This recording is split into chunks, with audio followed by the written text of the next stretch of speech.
Bien, buen día a todos. Bienvenidos a la videoconferencia del mes de julio del 2024.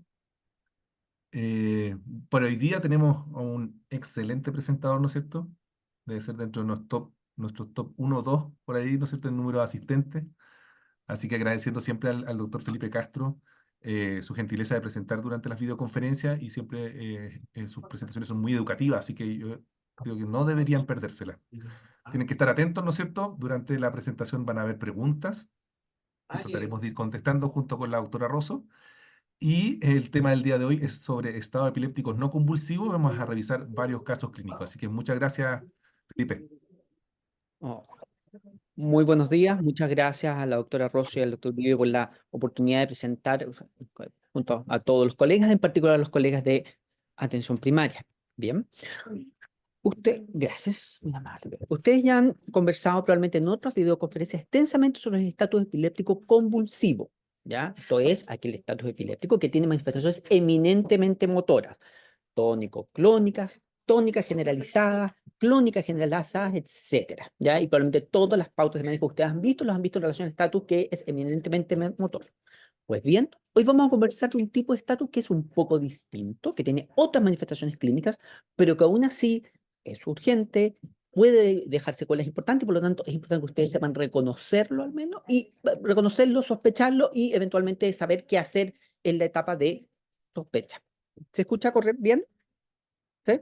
Bien, de acuerdo. Entonces, vamos a introducir algunas definiciones, luego nos vamos a meter en lo que son los conceptos de estatus no convulsivo y finalmente vamos a ver algunos casos clínicos para ver cómo se aplican en la práctica estos criterios en distintos niveles de complejidad. El estatus epiléptico, como ustedes saben, se define como una condición que resulta de las fallas en los mecanismos responsables de la terminación de las crisis o del inicio de los mecanismos que conducen a convulsiones anormalmente prolongadas. Esto es, habitualmente cuando se genera una crisis epiléptica, el cerebro tiene sus propios mecanismos para detener esa crisis. En la gran mayoría de los casos, esta crisis se detiene de forma espontánea. Sin embargo, en algunas condiciones muy especiales, esos mecanismos se ven sobrepasados y la crisis se autoperpetúa en el tiempo, se hace imparable y ya comienzan a aparecer algunas secuelas, en el fondo, potenciales secuelas o bien incluso mortalidad. Entonces, tal como dijimos, ustedes han probablemente visto en otras reuniones, el tiempo 1 se define como aquel tiempo en el cual los mecanismos, en el fondo, para detener las crisis se han visto sobrepasados y por lo tanto que ya requieren de una intervención. ¿Ya? El tiempo 2 es aquel, en el fondo, tiempo en el cual ya se espera que la propia crisis epiléptica pueda dejar algún tipo de secuela o incluso muerte.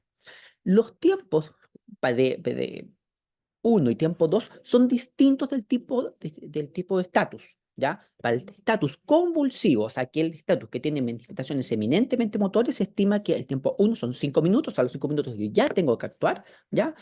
Y el tiempo 2 aquí, y el tiempo 2 son 30 minutos.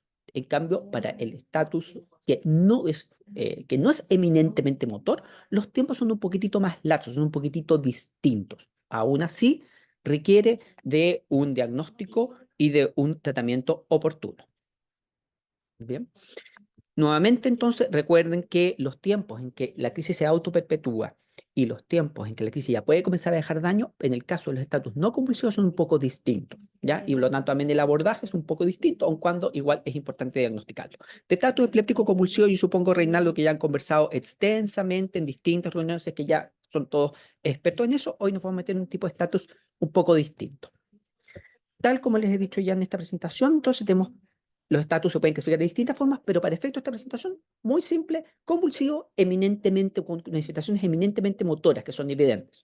Tónico, clónicas, clónicas, tónicas, o sea que hay una manifestación motora que es prominente, ¿ya? Versus aquellos estatus que son no convulsivos, en el cual lo que predomina es el compromiso de conciencia, la desorientación, el estar, digamos, poco atingente y conectado con el medio respecto al basal. Aún así, en los estatus no convulsivos, como vamos a ver, podemos tener manifestaciones motoras que son mucho más sutiles. Movimientos nistagmoideos de los ojitos, mioclonía, fenómenos autonómicos que pueden ser sugerentes de una de estas condiciones y que nos deben llevar a sospecharlo. ¿Ya? Entonces, ustedes siempre han hablado de este tipo de estatus, tónico-clónico habitualmente, o tónico-clónico, pero hoy vamos a conversar de un estatus distinto, que en el cual lo que predomina es el compromiso de conciencia. Existen distintas formas de clasificar los estatus epilépticos no convulsivos. Existen las formas comatosas, en fondo, el compromiso de conciencia es completo y absoluto. Habitualmente es un paciente en la UCI, en fondo, conectado a ventilación mecánica, que perdió sus reflejos protectores. Pero también existen otras formas de estatus epiléptico no convulsivo, en fondo, que por ejemplo, como las que se pueden ver en el estatus de ausencia, en el cual, aún pese a ser una crisis generalizada, en el fondo, el compromiso de conciencia es importante, es prominente, pero no lleva falla autonómica, no requiere ventilación mecánica, etc. Y por otro lado también tenemos en el fondo el estatus epiléptico no convulsivo de etiología focal, que viene con una crisis focal que está interrumpiendo aquellos circuitos que nos permiten estar conscientes de uno mismo y del medio, y por lo tanto que sí llevan a un compromiso de conciencia permanente. ¿Cuáles son los factores de riesgo en quienes debiéramos sospechar un estatus epiléptico no convulsivo? Básicamente, en aquellos pacientes, por ejemplo, que ya han tenido una crisis tónico-clónica previa, que habitualmente esa crisis se trató con una benzodiazepina, pero el paciente persiste comprometido de conciencia, o sea, tiene un posictal que es mucho más prolongado de lo normal. Habitualmente los posictales duran alrededor de 30 minutos, tal vez con una benzodiazepina un poquito más, pero si un paciente persiste profundamente comprometido de conciencia posterior a una crisis motora, eminentemente motora, bueno, hay que sospechar una de estas condiciones. Los pacientes muy pequeños, como por ejemplo los pacientes menores de 1 año, los pacientes que tienen antecedentes de epilepsia o de una lesión cerebral remota, pacientes que han tenido neurocirugía reciente o sobre todo cualquier paciente que tiene una injuria cerebral aguda, traumatismo encefalocraniano, meningitis, encefalopatía hipochicoisquémica, etc. O sea, cualquier injuria cerebral aguda grave puede generar uno de estos estados epilépticos no convulsivos que no son evidentes a diferencia, pero que aún así marcan pronóstico y por lo tanto que requieren de un diagnóstico y un tratamiento oportuno. Como vemos, los estatus epilépticos no convulsivos son muy frecuentes a lo largo de distintas etiologías. Todas las etiologías marcan una injuria cerebral aguda. En el caso de la epilepsia, al fondo, se marca va entre el 29 al 52%. En el caso de la encefalopatía hipoisquémica, casi el 50%. En el caso del traumatismo encefalocraniano, en torno al 30%. Entonces, ante cualquier injuria cerebral aguda, un paciente comprometido de conciencia que tiene una injuria cerebral aguda y que no tenemos una buena explicación para explicar eso, bueno, hay que rápidamente cuestionarse si este paciente no está en un estatus no convulsivo, ¿ya? Sabemos también que el estatus epiléptico no convulsivo se asocia a un peor pronóstico de vida y funcional. Este estudio es en niños, son estudios clásicos de Nicholas Amen, del Hospital Niños de Filadelfia, ¿ya? Que se ve que en niños que están en unidades de cuidados intensivos, que son sometidos a monitoreo, aquellos pacientes que han tenido estatus no convulsivo tienen 5 veces mayor riesgo de fallecer versus aquellos pacientes que, estando aún graves, no tienen un estatus no convulsivo, ¿ya?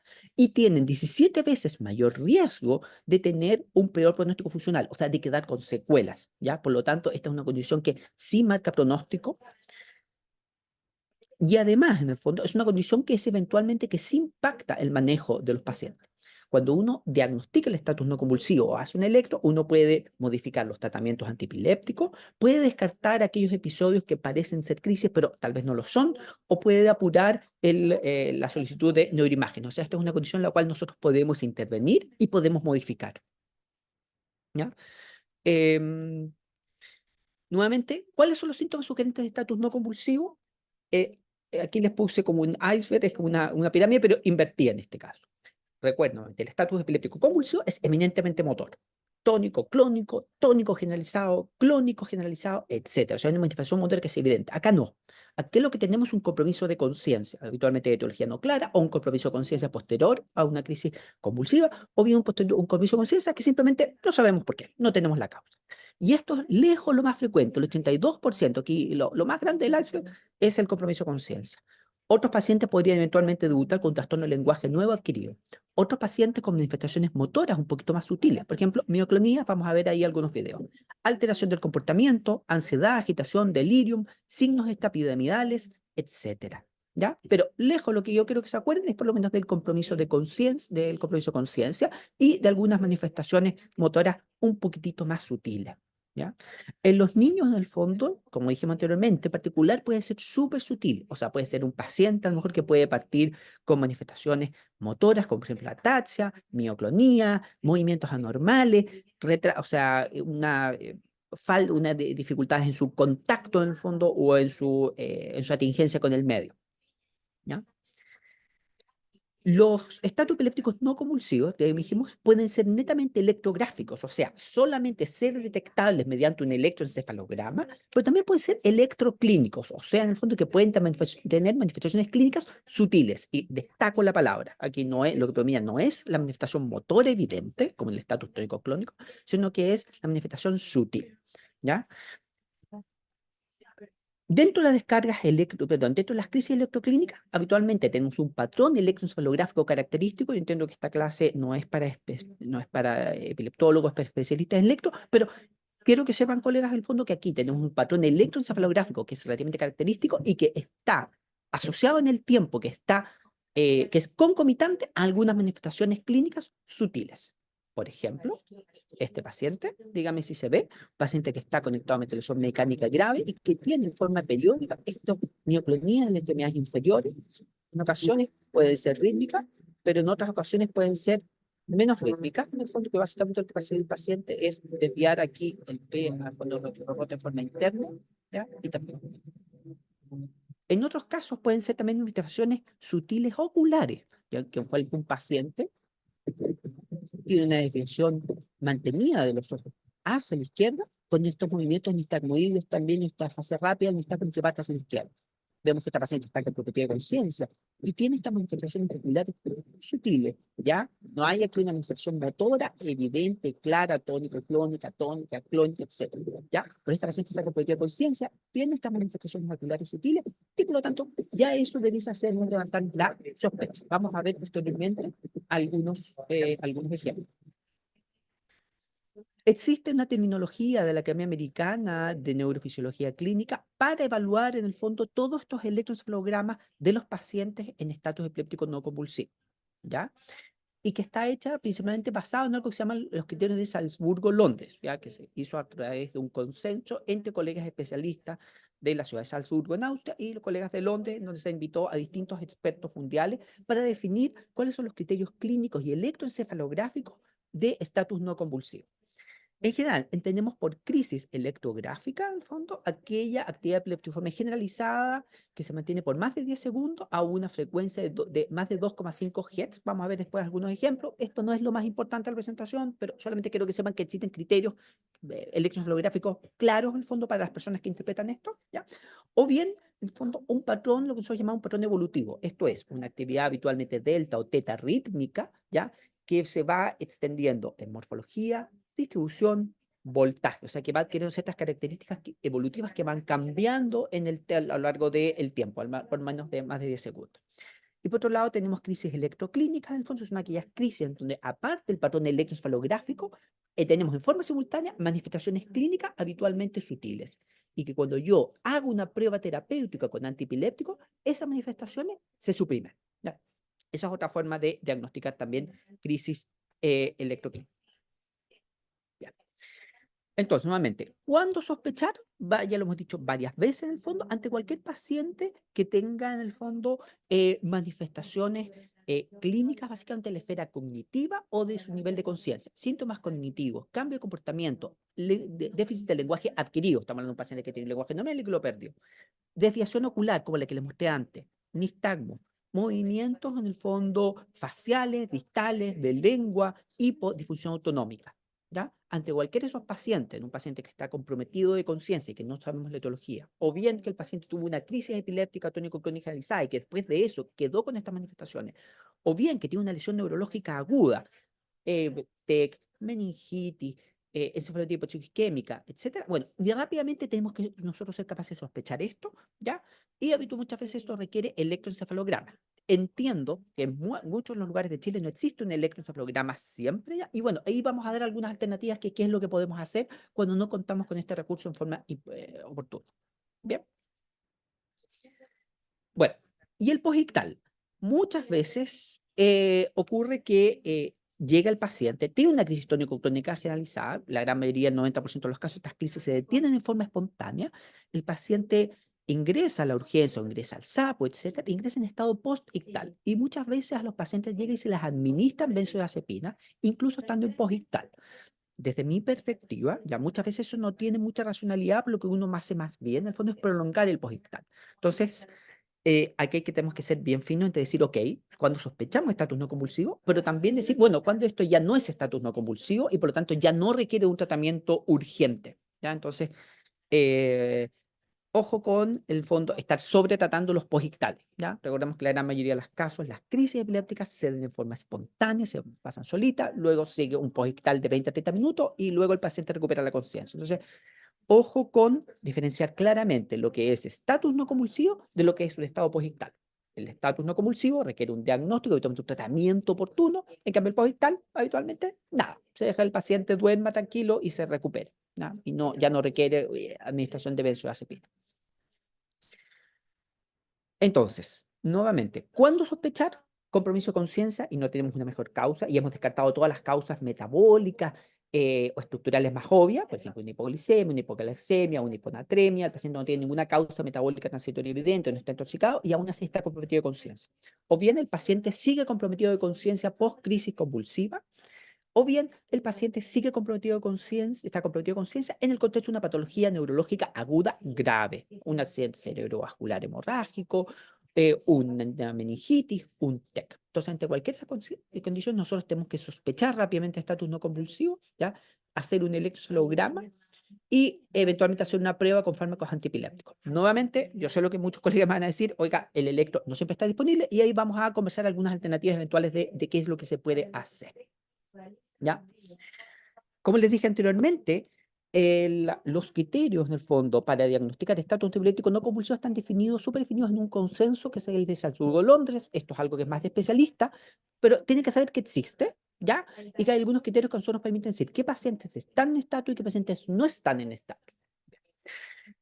Con un paciente, en el fondo, que está comprometido de conciencia en forma constante, o sea que hay una sospecha clínica de un estatus no convulsivo, ¿ya? Le hacemos un electro. Y ocurre que nos damos cuenta que hay actividad epileptiforme generalizada de más de 2,5 ciclos por segundo. Eso ocurre, ocupa más de 10 segundos, ¿ya? Da más de 10 segundos. Y esto ocupa al menos un 20%, un electroencefalograma de una hora, nosotros ya diagnosticamos estatus epiléptico no convulsivo. Por el contrario, si un paciente tiene actividad epileptiforme, pero esa actividad epileptiforme es de menos de 2,5 ciclos por segundo, o sea, se repite menos de 2,5 veces en cada segundo de un video monitoreo de al menos una hora, nosotros tenemos que ir a otros criterios que son auxiliares, o sea, nos apoyamos en el electro, pero también junto a otros criterios, en el fondo, que nosotros nos permitan decir si el paciente está en estatus. Entre ellos, por ejemplo, la evolución espaciotemporal, o sea, en el fondo que esta actividad RI habitualmente epileptiforme, esta actividad teta o delta rítmica, vaya adquiriendo características evolutivas en frecuencia, morfología, voltaje o distribución. Manifestaciones clínicas sutiles, mioclonía, movimientos nistagmoideos de los ojos, desviación de la mirada, etcétera, ¿ya? O bien una mejoría tanto clínica como eléctrica posterior a la administración de fármacos antiepilépticos, ¿ya? ¿En qué sospechamos esto? Paciente comprometido de conciencia, nuevamente, paciente en el fondo en el cual todo el registro electroencefalográfico es anormal y que cumple con algunos de estos criterios. Finalmente, hay algunos criterios, pacientes simplemente que no van a cumplir estos criterios, o bien que van a cumplir con algunos criterios sí, otros criterios no, o que simplemente nosotros no sabemos, ¿ya? Y eso es lo que nosotros muchas veces denominamos como el continuo ictal interictal, que es básicamente decir, mira, este paciente está comprometido de conciencia, puede ser estatus como no puede ser estatus, ¿ya? Entonces, uno de los criterios, en el fondo, tal como les dije anteriormente, es tener actividad epileptiforme de más de 2,5 ciclos por segundo, que ocupe al menos 10 segundos, ¿ya? Todo el registro es anormal, los criterios deben estar presentes por al menos 10 segundos. Por ejemplo, en este caso, o sea, un paciente que ingresa en un periodo de conciencia, todo el electro es anormal, pero al menos durante 10 segundos me encuentro con que la actividad epileptiforme generalizada se presenta por al menos 10 segundos y esta actividad se repite a más de 2,5 veces por segundo, o sea, 1, 2, 3. En este caso, sería 3 ciclos por segundo. Entonces, en un paciente así, uno puede diagnosticar un estatus no convulsivo. O bien, cuando tengo actividad epileptiforme de menos de 2,5 ciclos por segundo, pero, por ejemplo, tengo una evolución espaciotemporal, o sea, la actividad epileptiforme va cambiando en su morfología, frecuencia y distribución por al menos 10 segundos. O bien, cuando tengo también esta actividad epileptiforme menos de 2,5 ciclos por segundo, pero tengo manifestaciones clínicas sutiles. Otra posibilidad sería cuando tengo también una mejoría, cuando este patrón electroencefalográfico anormal, en el fondo, yo al administrar medicamentos, logro que mejore tanto el electroencefalograma como el paciente también recupera la conciencia o mejora su conciencia, ¿ya? Por ejemplo, este paciente está comprometido de conciencia por una patología neurológica aguda grave, tiene un electro que tiene esta actividad delta, rítmica frontal, está comprometido de conciencia, yo le administro medicamentos y el electro ustedes ven que cambia, que mejora. ¿Bien? Y asociado a eso, aparte, el paciente despierta, abre los ojos, logra conectarse más con el medio. ¿Bien? Y bueno, finalmente, o sea, otra posibilidad sería que el paciente, a lo mejor yo le administro un medicamento, mejora el electro, pero el paciente sigue comprometido de conciencia. En ese caso diríamos que es un estatus epiléptico no convulsivo posible, o sea, puede ser estatus epiléptico, pero no tenemos la certeza. Cuando hablamos de prueba con fármacos antiepilépticos, habitualmente utilizamos benzodiazepinas en estas dosis que están indicadas acá en el fondo, que se van dando en forma progresiva, ¿ya? Y esto tiene que ver con el peso. ¿Qué benzodiazepina? Habitualmente todas las benzodiazepinas son efectivas. La benzodiazepina que uno tenga más disponible y con la que tenga más experiencia a mano en, en la urgencia. ¿Ya? En los midazolam, clozapam, clonazepam, diazepam, que son las benzodiazepinas que frecuentemente utilizamos. En algunos casos, cuando los pacientes ya han utilizado antes benzodiazepinas, al fondo, pueden ocupar también fármacos antiepilépticos de segunda línea, tal como el levetiracetam, ácido valproico, la oscosamida, vivaracetam, fosfenitoína o fenobarbital, ¿ya? También en estas dosis que se indican. Lo importante, colegas, es que uno tiene que hacer un análisis en el fondo de los síntomas previos a la administración de estos medicamentos y de los síntomas posteriores, de tal forma de poder comparar un antes y un después, ¿ya? En otros casos, tal como les dije anteriormente, vamos a tener que, por ejemplo, que no vemos actividad epileptiforme y que a lo mejor tenemos un electro anormal, pero que no cumple criterios en el fondo, vamos a decir que el paciente no tiene un estatus no convulsivo y vamos a buscar otras etiologías al fondo para explicar este compromiso de conciencia. ¿Ya? Tal como les dije anteriormente, en el fondo, muchas veces nosotros simplemente no sabemos si los pacientes están en estatus o no. O sea, sus electros son anormales, pero tienen algunas características que son de estatus y otras características que no son de estatus. Y eso es lo que nosotros ya denominamos como el continuo ictal-interictal. Y lo que, bueno, aquí uno aprende a hacer de alguna forma es a normalizar la incertidumbre. ¿Ya? Estos pacientes probablemente van a requerir más estudios, van a requerir un tiempo de monitoreo más largo. Pero en el fondo, el concepto que yo quiero que quieran es que muchas veces nosotros no sabemos en el fondo, y entre esos pacientes que nosotros hacemos es volver a repetir el electro unas horas más, hacer una prueba terapéutica, la repetimos un tiempito más, etcétera. ¿Bien? Entonces, aquí no siempre es sí o no, la respuesta del paciente está, no está en estatus, sino que de repente muchas veces puede decir, ¿sabes qué? No sé, puede estarlo, vamos a necesitar más tiempo de monitoreo. En los pacientes que tienen encefalopatía epiléptica previa, o sea, que tienen ya electroencefalogramas anormales de base, que muchas veces son pacientes que tienen epilepsia refractaria, que tienen retraso del desarrollo psicomotor, discapacidad intelectual, los criterios son un poquitito distintos, porque lo que uno hace es comparar los electros previos con los actuales, y lo que uno tiene que observar es que hay un claro deterioro, o sea, que el paciente anteriormente teniendo un electro anormal, ahora el electro es aún peor. Y asociado a eso, el paciente además está comprometido de conciencia, está más desconectado de lo habitual. Y eso eventualmente es susceptible de mejorar cuando yo administro una benzodiazepina o un fármaco antiepiléptico por vía endovenosa. Bien, pero esto es algo un poquito más complejo. Se ha visto que estos criterios son altamente reproducibles en el mismo sujeto, pero también entre interobservadores, o sea que dos electroencefalografistas, dos médicos especialistas en epilepsia, van a coincidir mucho en su interpretación de estos criterios, ¿ya? La sensibilidad es bastante alta, es de en torno al 97%, y la especificidad es del 89%. ¿Ya? Entonces se ha visto que estos criterios en general son bastante útiles. En general tienen alta precisión diagnóstica, tiene una excelente concordancia interobservador, o sea, dos electroencefalografistas en general coinciden bastante en su apreciación clínica y son de fácil aplicación en la práctica clínica. Bien. Hay algunos patrones electroencefalográficos que nosotros los vemos y nosotros decimos, bueno, esto no es un estatus, nosotros sabemos que tiene un alto riesgo de estar asociado a un estatus. Algunos, por ejemplo, las descargas lateralizadas periódicas, ¿ya? O la lentitud delta rítmica intermitente también, las condiciones plus. Esto es algo un poquito más de especialidad, pero quiero que entiendan bien que hay algunas condiciones en las cuales el electroencefalograma, sin ser propio de un estatus, sí está altamente asociado al riesgo de que tenga una crisis electrográfica, ¿ya? Aquí vemos en este caso descargas lateralizadas periódicas, que son muy sugerentes a algunas patologías agudas graves, como por ejemplo la encefalitis herpética, tumores, etcétera.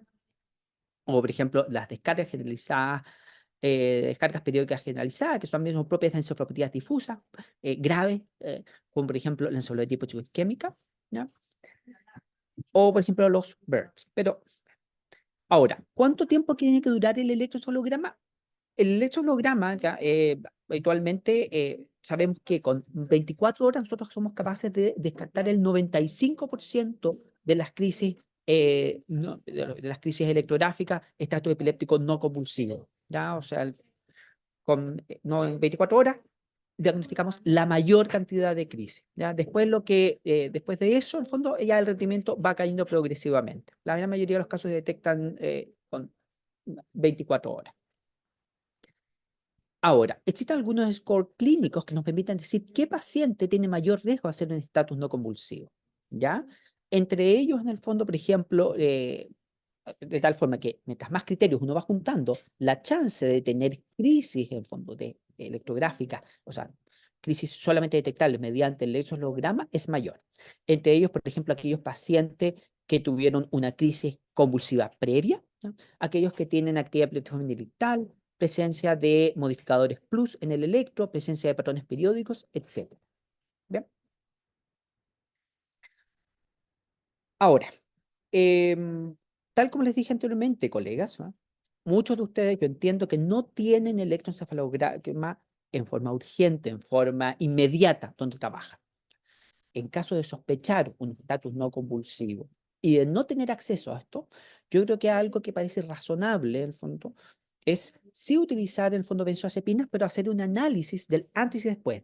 Ver al paciente, ver su historia, ver si efectivamente hay manifestaciones clínicas sutiles que puedan ser sugerentes de un estatus no convulsivo, bueno, y observar, tal vez hacer una prueba terapéutica o benzodiazepina, pero comparando el antes con el después. ¿Ya? Esto no es para todos los pacientes, ya sabemos que hay muchos pacientes que llegan postictales, esos pacientes ya no necesitan benzodiazepina, pero sí parece razonable en el fondo en algunos settings donde no tengo acceso a todos los exámenes, a lo mejor hacer una prueba terapéutica, pero lo importante en el fondo es que uno tenga muy claro qué es lo que está tratando el fondo y qué es lo que va a interpretar como un éxito de tratamiento. Vamos a ver entonces cómo se aplican en la práctica algunos de estos criterios de estatus epiléptico no convulsivo. Les voy a ir poniendo distintos casos clínicos y ustedes me van diciendo si ese estatus no es estatus o no sabemos si es un estatus. Tenemos aquí una paciente, Josefina, de 7 años, que tiene una sospecha de epilepsia urgencia. La epilepsia urgencia es una epilepsia generalizada idiopática que habitualmente se califica como una epilepsia benigna, en el sentido que es una epilepsia no refractaria, que habitualmente tomando un medicamento el paciente queda libre de crisis, hacen vidas bastante normales, ¿ya? Em, Esta paciente ingresa de buen ánimo, colaboradora, pero un doctor afuera le pidió un electroencefalograma que describe, que está escrito como actividad epiforme generalizada de espiga onda T-Hertz, que dura a 13 segundos de duración sin manifestaciones clínicas asociadas. La actividad de base es normal, la paciente ingresó caminando a la sospecha y fue desesperada, o sea, se fue a esperar a la urgencia diciendo que le habían dicho que su hija tenía epilepsia y que era muy grave y que a lo mejor hay que hacer algo en forma urgente porque el electroencefalograma es anormal. Entonces, colegas, ¿qué le dirían ustedes a esta mamá? ¿Esto es un estatus epiléptico no convulsivo? ¿No es un estatus epiléptico no convulsivo? Depende de la respuesta a fármaco. A lo mejor ese paciente rápidamente hay que pasarle un medicamento para que se le pase, para que mejore el electro, o puede ser un eh, estatus epiléptico perdón, no convulsivo posible. O sea, esta paciente podría como no podría tener. Por favor, voten. Recordemos, 7 añitos, tiene un electro A normal, pero entra caminando a la urgencia con su examen. Y nos dice, doctor, ¿tengo un estatus? ¿Tengo que ir corriendo a la UCI? Esa es la pregunta.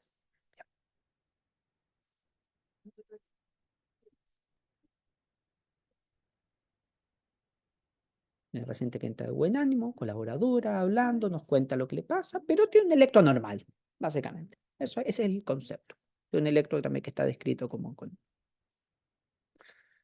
Ahí no Llevamos está un pensando, minuto, Karina. Felipe. ¿Mm? Llevamos un minuto con 55% de la respuesta. Tú dinos cuándo cerramos. ¿Qué creen ustedes? Yo creo Yo que creo que ya hay una mayoría. hay una mayoría clara. Muy bien, Sí. perfecto. Entonces, colegas, el 75% de ustedes consideran que esto no es un estatus epiléptico no convulsivo y yo estoy de acuerdo porque, a ver, se- no, no, porque, ¿cómo se detiene? ¿Cómo se saca esto, Karina? Detener uso no compartido. Ya, bien. Entonces, recordemos los criterios de estatus epiléptico no convulsivo. Dijimos, oh, sí. Ya. Esta paciente, Josefina, es cierto, sí, tiene un electroencefalograma que tiene descargas epileptiformes. Esas descargas epileptiformes tienen una frecuencia de 3 Hz, o sea, más de 2,5 ciclos por segundo, se repiten más de 3 veces en cada segundo el electro, y esto dura más de 10 segundos. Pero a esta paciente le falta algo muy importante, le falta la sospecha clínica de un estatus epiléptico no convulsivo. O sea, el paciente con estatus epiléptico no convulsivo tiene que llegar comprometido de conciencia. Si esta niñita entró caminando al box, muy simple, no tiene un estatus. Puede tener epilepsia, de acuerdo, pero no tiene estatus no convulsivo. Esto no es una urgencia. ¿Ya? Entonces, si bien es cierto, el electro está anormal, esta paciente no tiene sospecha porque es una niñita que entró caminando, de buen ánimo, colaboradora, bien conectada. Así es que estoy de acuerdo con ustedes, colegas, esta niña no tiene un estatus epiléptico no convulsivo porque no hay sospecha, ¿ya? No cumple con el criterio sine qua non del estatus no convulsivo. Bien, felicitaciones, muy, muy bien. Ya, vamos ahora a un caso un poquito más dramático, ya un paciente que tiene Agustín, 3 años. Este niño se cayó a la piscina, hizo un paro no presenciado, largo, situación grave, grave. Hizo un paro que se supone que de 10 minutos, pero puede haber sido más, no sabemos cuánto tiempo estuvo sumergido en la piscina. Lo sacan, lo llevan en un helicóptero, lo conectan, lo llevan a la UCI, ventilación mecánica, y alguien le hace un electroencefalograma y se encuentra con esto. Ya esto para los colegas que no son electroencefalografistas, en el fondo, tengo aquí un patrón periódico, descargas realizadas periódicas del fondo que se presentan a una frecuencia de 1 o 2 Hz, y esto es en forma continua. Esto es un electroencefalograma altamente anormal. ¿Bien? ¿Ya? Además, el trazado de base está de bajo voltaje a reactivo. Esto es una patología grave. ¿Bien? Entonces, nosotros al mirar durante el electroencefalograma, el paciente no mueve ningún musculito, no mueve nada, no se le mueven los ojitos, no tiene mioclonías, no tiene desviación de la mirada hacia un lado, no tiene movimientos nistagmoides, no tiene fenomenología autonómica. Solamente el paciente está muy, muy grave, conectado a la ventilación mecánica, habitualmente con sedación, y tiene este electroencefalograma que demuestra estas descargas periódicas, actividad pluriforme a frecuencia de 1 o 2 Hz. Entonces, colegas, ¿cómo interpretan ustedes este examen? ¿Este es un estatus epiléptico no convulsivo? ¿No es un estatus epiléptico no convulsivo? Depende de la respuesta a los fármacos depende de la respuesta a fármacos antiepilépticos, o es un estatus epiléptico no convulsivo posible.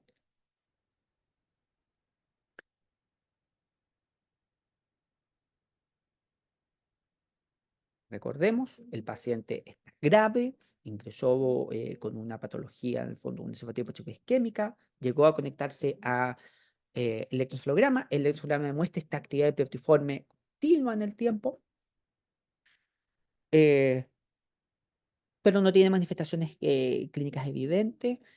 Y bueno, y eso. Entonces, ¿qué es lo que ustedes harían con este paciente? Estamos cercanos a un minuto y este está más difícil, parece, Felipe, Ya, porque va sí, un cuarto en cada alternativa. ya, sí, a lo mejor ya, bien. ¿Finalizamos? Ya, por favor, sí. Bien, ya. Ay, esta cosa que sabe. Bien. Entonces, Agustín, paciente grave, hizo un paro de 10 minutos no presenciado, está conectado a la ventilación mecánica. El paciente, primera pregunta, ¿hay una sospecha clínica de un estatus epiléptico no convulsivo? Sí, este paciente está grave, está comprometido de conciencia, sufrió una injuria cerebral aguda muy, muy grave, y por lo tanto, sí, tenemos sospecha clínica. Este paciente puede cumplir con criterios. Le hacemos un electro, ¿ya? Tenemos actividad epileptiforme, por lo que es continua. Bien, no tiene frecuencia de más de 2,5 ciclos por segundo, sino que la frecuencia dijimos que es de 2,5 ciclos por segundo.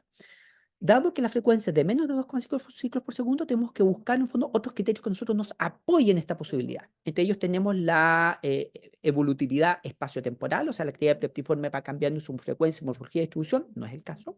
Tenemos unas manifestaciones clínicas sutiles en el fondo asociadas a este patrón, cosa que tampoco es el caso. Yo les dije que el paciente no tiene ninguna manifestación clínica. Y otra forma de apoyarnos, en el fondo, de apoyar el diagnóstico de estatus no convulsivo, es mediante la administración de fármacos endovenosos. Puede ser inicialmente una benzodiazepina, si una benzodiazepina puede ser un fármaco antiepiléptico, ¿ya? Entonces, el paciente, del fondo, lo que yo haría en ese caso es que durante el electroencefalograma le administraría un fármaco y vería si es que el patrón electroencefalográfico y clínicamente el niño mejora, ¿ya? Eh, Entonces, este paciente, en el fondo, claro, tiene el decir si tiene o no tiene estatus depende de la respuesta a fármacos antiepilépticos. Este paciente lo que hay que hacer es pasar un fármaco antiepiléptico y ver si es que el paciente logra recuperar conciencia y además el electroencefalograma logra mejorar. ¿Bien? Así es que muy bien por los colegas que escribieron aquí la alternativa número C. Depende de la respuesta a fármacos anticrisis epiléptica. ¿Bien? De acuerdo. Otro paciente, Diana. Diana tiene 9 años, ella tiene una epilepsia refractaria, o sea, esta niña tiene epilepsia, nosotros sabemos que ocupa muchos fármacos antiepilépticos, tiene además una parálisis cerebral, una niña que tiene una discapacidad intelectual. Ingresa por un estatus epiléptico convulsivo, o sea, aquí esta niña hizo una crisis tónico-clónica prolongada, ya ingresa a la urgencia, ustedes le pasan una carga de benzodiazepina, le exaltan, si el paciente sigue convulsionando, le pasan otra dosis de benzodiazepina, le pasan fenitoína y fenobarbital, y al cabo de 35, 40 minutos se detiene la crisis. Pasan 2, 3 horas y la paciente sigue profundamente comprometido de conciencia. Bien, ustedes le hacen un electroencefalograma y el electroencefalograma se describe como una actividad delta rítmica generalizada, fluctuante, sin claro un patrón evolutivo. Es un electro que está lento, anormal en el fondo con esta actividad delta rítmica, pero que no tiene otras características de estatus. Y aquí en este caso lo que ustedes hicieron fue administrar una dosis de lorazepam B, con lo cual disminuye la actividad epileptiforme, pero el paciente sigue profundamente comprometido de conciencia. Entonces tenemos una mejoría que es del electro, pero la paciente no despierta, que era nuestro objetivo con la benzodiazepina, ver si el paciente lograba mejorar. ¿Cómo interpretarían este examen? Esto es un estatus epiléptico no convulsivo, no es un estatus epiléptico no convulsivo, va a depender de la respuesta a fármaco anticrisis epiléptica, aunque ya le pasamos el fármaco anticrisis epiléptica, o es un estatus epiléptico no convulsivo posible, o sea, cumple con algunos criterios sí, con otros criterios no. ¿Cómo interpretarían ustedes este examen?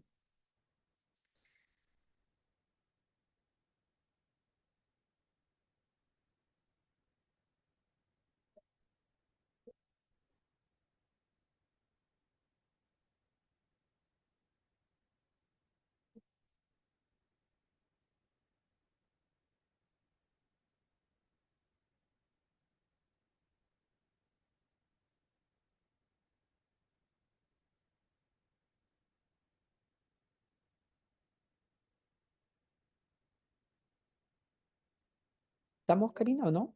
¿Qué dices tú? ¿Un minuto? Sí, quedan 5 segundos y cerramos el minuto. A ver Bien. si alguien está indeciso.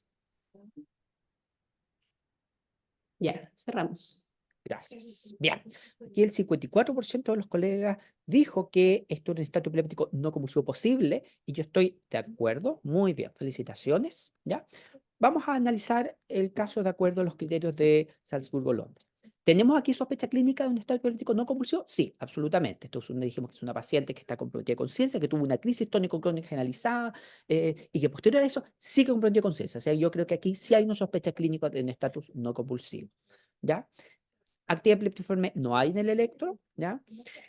Tenemos esta actividad en el fondo como delta rítmica generalizada, un patrón electroencefalográfico anormal, ¿ya?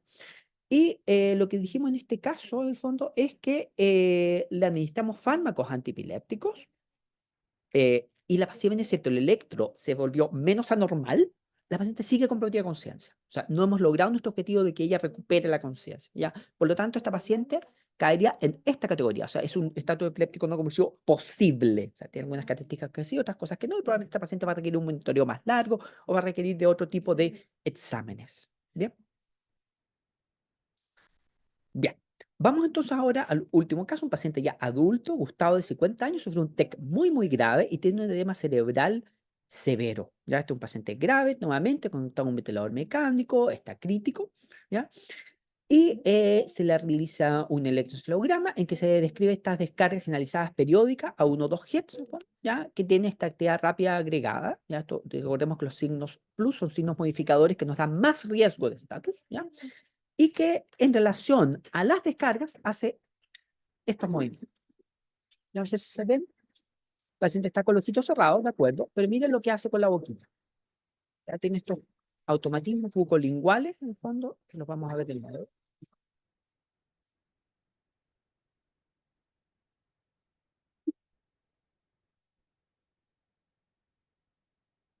¿Ya?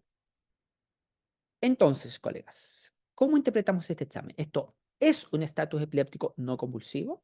¿No es un estatus epiléptico convulsivo? ¿Va a depender de la respuesta a fármacos? A usted le pasaría un medicamento para ver si es estatus o no es estatus, o es un estatus epiléptico no convulsivo posible.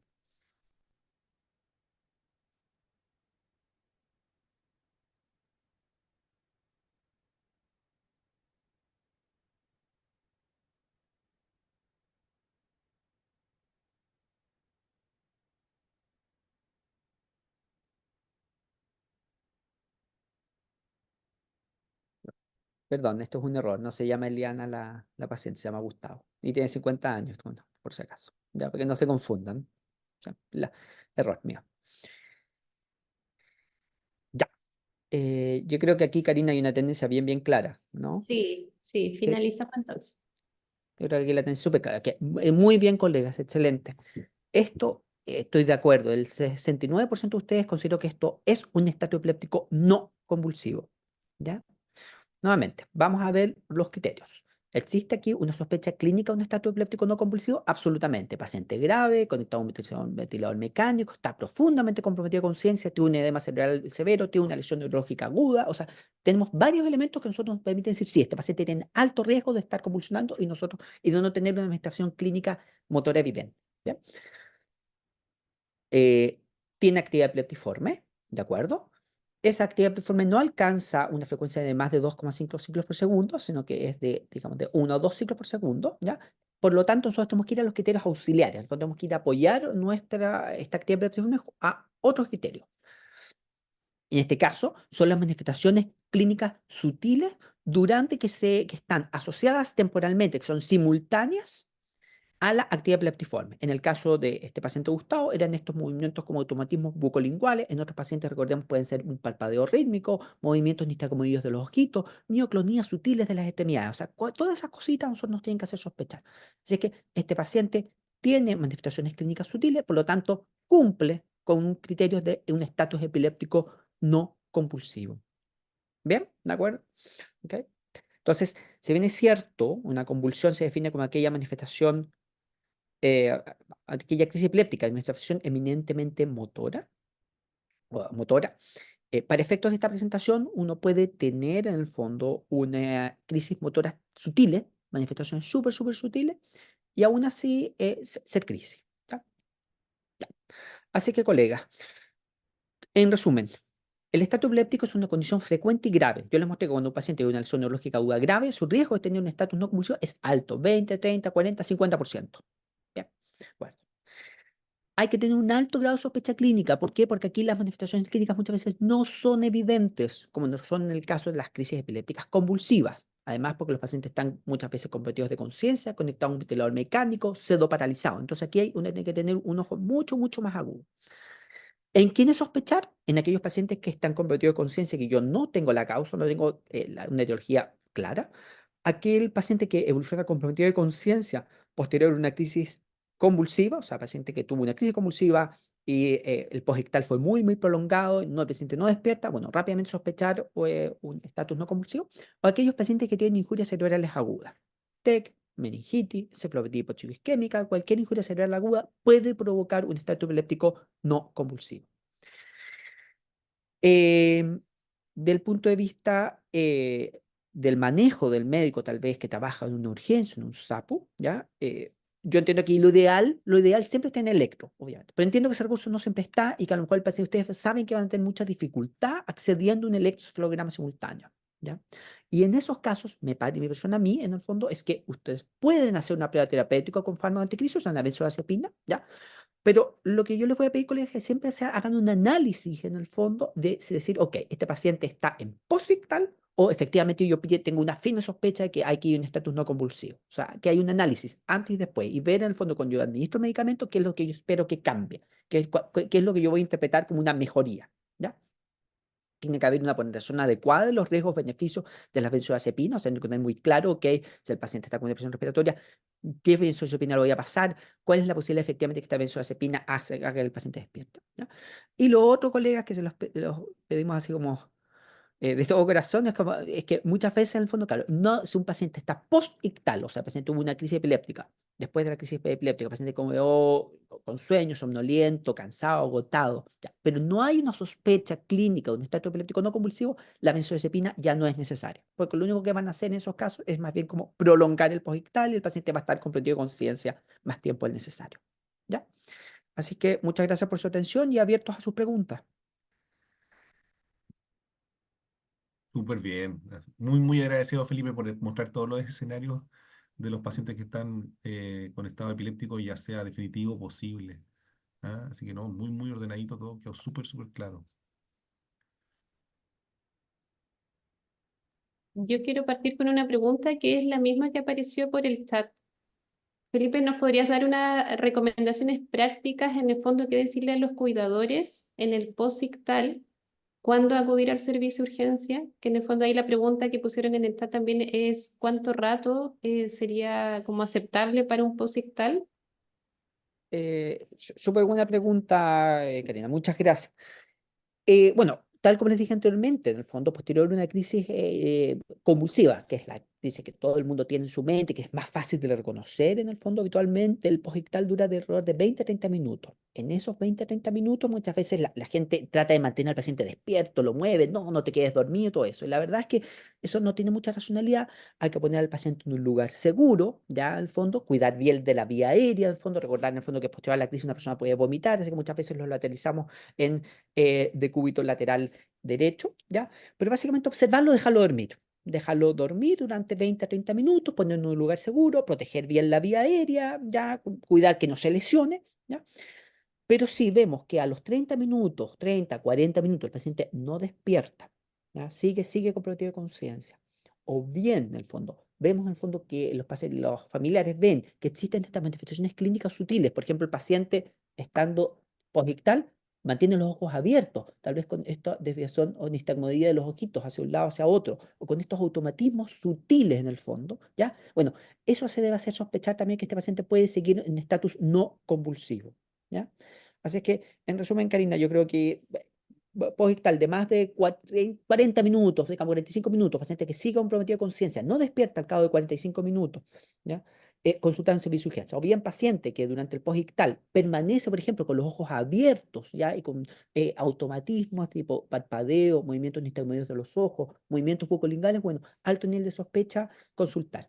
Ahora, si al paciente yo en el hogar, muchas veces los cuidadores tienen benzodiazepinas de rescate. Si yo le paso una benzodiazepina, claro, ese posictal puede ser aún más prolongado, ya hay que considerarlo. Ya, pues, ese posictal ahí puede ser más de 1 o 2 horas, dependiendo de la vida media de la benzodiazepina que nosotros hayamos utilizado, ¿ya?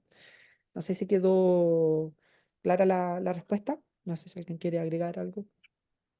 Súper clarito, muchas gracias. Bueno, como toda la presentación también ahí me sumo a, a las felicitaciones, muy, muy didáctica, muy clara. Muchas gracias ahí, como siempre. Siempre has hecho presentaciones excelentes. Sí. Hay una ¿Una pregunta ahí, pregunta más? Eso, exacto. la leo yo, en el caso de la niña sin manifestaciones clínicas donde se descarta el SENC, pero con EEG alterado, con actividad epileptógena, ¿se le da tratamiento? Buena pregunta. Este es el caso de la primera niñita, primer caso, Josefina. Este electro, esta niña tiene una sospecha de epilepsia ausencia. Probablemente esta niña tiene epilepsia. Sí, eso está fuera de discusión. Y sí, va a necesitar de tratamiento. La pregunta era si esto es un estatus epiléptico no convulsivo, que es una condición grave, urgente, que tenemos que tratar inmediatamente, porque si no el paciente se puede morir o puede quedar con secuelas. Y este paciente va a requerir un tratamiento, pero se puede iniciar tratamiento en forma ambulatoria, en forma gradual. Evidentemente, le vamos a decir, mire, su electro está alterado, tiene que consultar a la brevedad con su neurólogo tratante, que le va a indicar un tratamiento. O sea, esta niña probablemente va a necesitar tratamiento, ¿ya? Depende de las manifestaciones clínicas. Lo que yo digo, al fondo, es que esta paciente no está en estatus. No hay que mandarla a la UCI, hospitalizarse, intubada, con un montón de fármacos de goteo continuo, o sea, etcétera, ¿ya? Yo en esta presentación diré más mucho desde el nivel de la sospecha del estatus no convulsivo, no me quise meter en el tratamiento, ¿ya? Porque entiendo que no es el escenario. Pero esta paciente sí requiere tratamiento, probablemente va a necesitar un tratamiento crónico, pues ese tratamiento crónico se puede iniciar con tranquilidad en la consulta neurológica o en la consulta al médico APS, pero no es una urgencia, no es un estatus no convulsivo.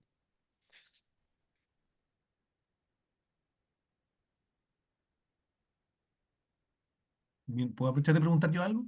¿Sí? Sí, es sobre los niños que tienen, por ejemplo, encefalopatías epilépticas o Lennox-Gastaut. Tú mostraste ahí en los criterios, ¿no es cierto?, cómo son un poco distintos. ¿Cómo lo Sí. haces tú en el día a día, en general, porque estos niños a veces tienen una infección y eso los descompensa bastante, caen comprometidos de conciencia por eso mismo? En general, ¿cómo los manejas tú? Y un poco también en la incertidumbre que tienen los papás, porque que siempre piensan que puede estar en estado epiléptico, que son sus crisis el problema principal. O sea, no, claro, efectivamente, esto es una complicación, ¿ya? Son en fondo, los criterios que yo les planteé siempre en el hipotético, un paciente que no tiene una encefalopatía epiléptica de base, porque nosotros sabemos que esos niños con encefalopatía epilépticas de base sabemos que tienen electros muy, muy malos, basalmente, basalmente, de hecho, muchas veces muy alterados, ¿ya? Entonces, al menos a lo que hacemos acá, en el fondo, estos pacientes recurrentemente están consultando por crisis, por exacerbación de sus crisis en el contexto agudo, ¿ya? Pero los colegas de urgencia ya han aprendido que cuando el paciente, en el fondo, tiene un franco aumento de sus crisis, franco aumento de sus crisis, de la frecuencia de las crisis, o las crisis son de características distintas, o bien se dan cuenta, en el fondo, que los papás refieren, ¿sabes que este niño tiene una discapacidad intelectual, pero ahora definitivamente los papás lo notan distinto, ido, ¿ya? Nos mandan a llamar, ¿ah? Y nosotros lo que tratamos aquí, lo tenemos, es podemos ir a hacer un electrocortito, pero la urgencia directamente, ¿ya? Ah, súper. Y claro, y ahí estamos hablando de pacientes que tienen 20 electros. Entonces, lo que uno hace ahí está de decir, ok, quiero comparar el electro anterior, el último electro, con el electro más reciente que lo estoy tomando aquí en la urgencia, ¿ya? Yo entiendo que el electro podría no estar en urgencia, podría estar arriba ya en paciente hospitalizado, pero lo que hay que hacer es comparar el previo con el nuevo, es decir, ok, la mamá dice que está más ido, lo nota más ido, lo nota más desconectado, lo nota con más comprometido de conciencia y decir, bueno, sí, francamente la actividad intelectual aumentó, o bien claramente que hay un patrón delta rítmico o un patrón periódico que podría estar relacionado. Eventualmente ahí nosotros igual tratamos de hacer prueba terapéutica con antiepilépticos, pero ahí depende un poquitito de si el técnico tiene suficiente tiempo como para que nosotros ir, colocar la benzodiazepina, ver si el paciente mejora de conciencia. La verdad, igual, Reinaldo, esto es un comentario de impresión muy personal. La verdad es que la gran mayoría de esos casos, como que los electros de estos niños siguen siendo, eran muy alterados antes y después, ¿te das cuenta? Y no, yo no sé, Karina, si es tu misma impresión, en el fondo. Tú los tomas en el fondo en contra. Claro, el paciente entra por más crisis porque está resfriado, porque está durmiendo mal, porque está con fiebre. Pero tú dices, el electro de antes, horrible. El electro ahora, horrible también.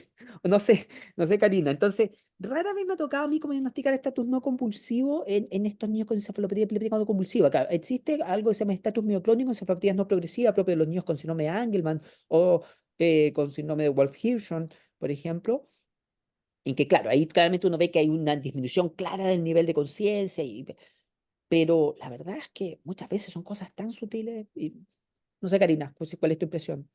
Sí, tal cual, y ahí yo creo que uno, más que el electro, es la evaluación clínica lo que manda, porque el electro no ayuda mucho. Claro, Yo tengo una pregunta muy práctica y quizá media polémica. Si podrías poner la tablita de la sensibilidad del electroencefalograma dentro de la duración de los electroencefalogramas. Lo que nos pasa a nosotros es que muchas veces acá en un centro neuroquirúrgico y hay harta pesquisa, sospecha de estatus no convulsivo, pero la mayoría de los electros son de estándar de 30 minutos. No sé si podrías comentar ahí, Felipe, ¿cuál sería la recomendación de duración de ese electro cuando uno sospecha estatus no convulsivo? Eh, sí, no, Costo súper buena efectiva, pregunta. digamos. Esto es el mundo ideal. Yo entiendo que esto es el mundo ideal, no siempre está disponible.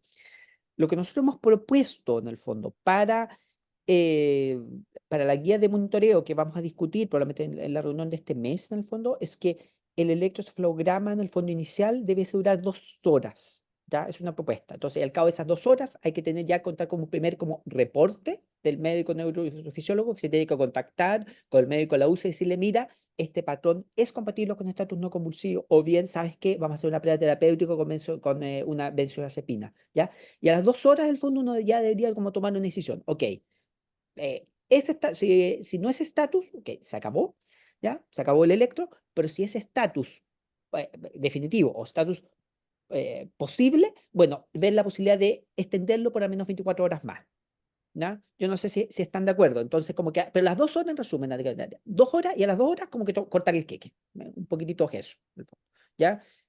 Y quizás, Si efectivamente- ¿Mm?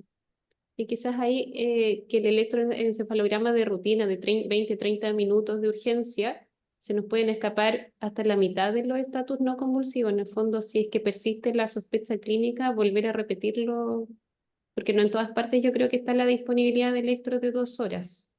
Sí, No, claro, en el fondo, pero absolutamente, pero yo creo que eso es hacia donde nosotros debiésemos propender, y creo que hacia donde nosotros deberíamos ir, que es lo que nosotros esperamos construir con una red en el fondo de monitoreo, ¿te das cuenta? Yo creo que al menos el electro de 2 horas es algo que debería estar en cualquier hospital regional, ¿te das cuenta? Pensando en lo frecuente que es esto. Pero sí, pero tienes razón. Entonces, no, sí, efectivamente, muchas veces acá los electros nosotros terminamos son de 1 hora. Y bueno, y con una decisión de 1 hora tenemos que tomar una decisión finalmente. O sea, como todo, realmente uno tiene que tomar decisiones con lo que tiene. claro. Pero Vamos a empezar a pedir electros de 1 hora acá. Hay que cambiar eso, definitivamente. Gracias. un avance, pues. Yo creo que al menos con 1 hora, en el fondo, vas a rescatar al menos el 50% y no es perfecto, pero mira, pero acá con 1 hora ya al menos llega al 50%. No es malo. ¿Sí? Y tal vez utilizar un poco los scores que mostraste tú. Sí. Exacto. Es el 2B, que podría ser un poco útil. Ahora, eso hay que probarlo en población chilena, ¿eh? Yo creo que eso sería un estudio interesante. Saber si lo que encuentran en ese mismo trabajo, a ver si es replicable con nosotros. Ojalá que sí. Sí. Ahora, yo también de repente me ocurre que veo un paciente, claro, con algunos de que la semana electro encontramos actividad epileptiforme, muchas veces repite actividad epileptiforme periódica, claro, y el mismo colega de la UCI te dice, mira, mijo, no tengo video monitoreo continuo, aunque tú me digas que no, yo igual le voy a dejar antiepilépticos por último para prevenir, en el fondo, como para prevenir, aunque yo le digo, oye, pero es que eso no está demostrado que no tiene mucha racionalidad. Sí, pero el punto de vista de ellos, en el fondo, para mí, si se agregan crisis electroclínicas, a mí me complica todo mi manejo de urgencia. ¿Te das cuenta? Mm. Entonces, y yo lo entiendo el punto del colega, ¿te das cuenta? Muchas veces de repente, o sea, basta que el colega le diga, mira, tiene ocasional actividad petriforme, el colega interpreta con eso, ok, yo lo voy a dejar. Está bien, de repente es una decisión compartida, de repente uno comparte, no, pero yo entiendo su punto. ¿Te das cuenta? En el fondo, muchas veces puede que diga, mira, si yo tuviera video monitoreo 24 horas, claro, tú puedes esperar. Pero muchas veces basta que el paciente tenga uno de cualquiera de estos puntos para que el colega ya tome la decisión. Porque no quiere, en el fondo, agregarle otra morbilidad, otra patología a un paciente que ya está crítico, ya está grave. Entiendo el punto del colega, no siempre lo comparto, pero está bien, lo entiendo. Ujú. Bien, yo creo que estamos en hora, ¿no? ¿Les parece? ¿Sí?